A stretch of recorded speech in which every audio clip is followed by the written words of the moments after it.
আল্লাহর তিনটি নাম পড়ে দোয়া করলে 7 আসমান ভেদ করে আরশে আজিমে পৌঁছে যায়। সুতরাং যাদের দোয়া কবুল হচ্ছে না, সন্তান কথা শোনে না, মেয়ের বিয়ে হচ্ছে না, অনেক বিপদে পড়ে আছেন, আল্লাহ তাআলার এই তিনটি গুণবাচক নাম পড়ে আল্লাহর কাছে দোয়া করেন, আল্লাহ তাআলা সকল টেনশন দূর করবেন, ঋণ মুক্তির ব্যবস্থা করে দিবেন। মেয়ের বিয়ে হচ্ছে না, বিয়ের ব্যবস্থা করবেন। অভাবে আছেন, অভাব দূর করে দিবেন। রিজিকের কোনো টেনশন থাকবে না। সকল চাওয়া পাওয়াগুলো আল্লাহ কবুল করবেন। আল্লাহ তাআলার গুণবাচক কিছু নাম আছে, এই নাম করে দোয়া করলে আল্লাহ তাআলা সেই দোয়া কবুল করেন। এটা আল্লাহ তাআলা নিজেই বলে দিয়েছেন। কোরআন খুলেন, আল্লাহ বলছেন 9 নম্বর পারা 13 নম্বর পৃষ্ঠার 4 নম্বর লাইন, সূরা আরাফের 180 নম্বর আয়াতে আল্লাহ বলছেন, ওয়ালিল্লাহিল আসমাউল হুসনা ফাদউহু বিহা। আল্লাহ তাআলার এই গুণবাচক নাম করে দোয়া করলে আল্লাহ তাআলা সেইটাকে সাড়া দেন, আল্লাহ তাআলা সেই দোয়া অ্যাকসেপ্ট করে নেন, কবুল করে নেন। সুতরাং গুণবাচক নামের ভিতরে সবচেয়ে গুরুত্বপূর্ণ যে নামটা আল্লাহ পাক রব্বুল আলামিন সেই নাম দুটোকে দিয়েছেন ইসমে আজম। ইসমে আজম এই দুইটি নাম করে দোয়া করলে সাথে সাথে কবুল করা হয়। তার ভিতরে 1 নাম্বার হচ্ছে আল হাইয়ুল, 2 নাম্বার হচ্ছে আল কাইয়ুম। ইয়া হাইয়ু ইয়া কাইয়ুম, এটা আপনি যে কোনো দোয়া করবেন 3 বার করবেন। আরেকটি নামের কথা পরে বলছি।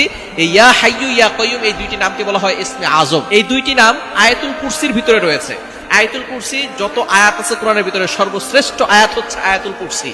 3 নম্বর পারার 1 নম্বর পৃষ্ঠার 8, 9, 10, 11, 12 নম্বর লাইনগুলোতে সূরা বাকারার 255 নম্বর আয়াতে হচ্ছে আয়াতুল কুরসি। এই আয়াতুল কুরসি এত ফজিলতপূর্ণ একটি আয়াত। এই আয়াতুল কুরসির ভিতরে আল্লাহর পরিচয় রয়েছে এবং কুরসি সম্পর্কে আলোচনা আছে। সুতরাং আয়াতুল কুরসির ভিতরে রয়েছে আল্লাহু লা ইলাহা ইল্লা হুয়াল হাইয়ুল কাইয়ুম।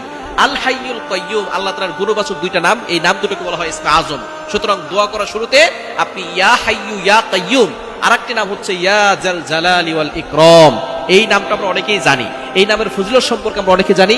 এখন আর ফজিলত বলবো না। ইয়া জাল জালালি ওয়াল ইকরাম পড়ে দোয়া করলে আল্লাহ তাআলা সেই দোয়াটা কবুল করেন। সুতরাং আপনি এই তিনটি নাম ইয়া হাইয়ু ইয়া কাইয়ুম ইয়া জাল জালালি ওয়াল ইকরাম এই তিনটি নাম 3 বার পড়ে এরপরে আপনি আল্লাহর কাছে দোয়া করবেন। অবশ্যই শুরুতে দুরূদ শরীফ পড়বেন।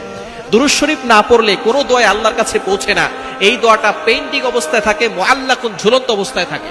দুরূদ শরীফ পড়লে সাথে সাথে এটা আল্লাহ পাক রব্বুল আলামিনের কাছে চলে যায়, আরশে আজিমে গিয়ে নক করে। সুতরাং দুরূদ শরীফ অবশ্যই পড়বেন।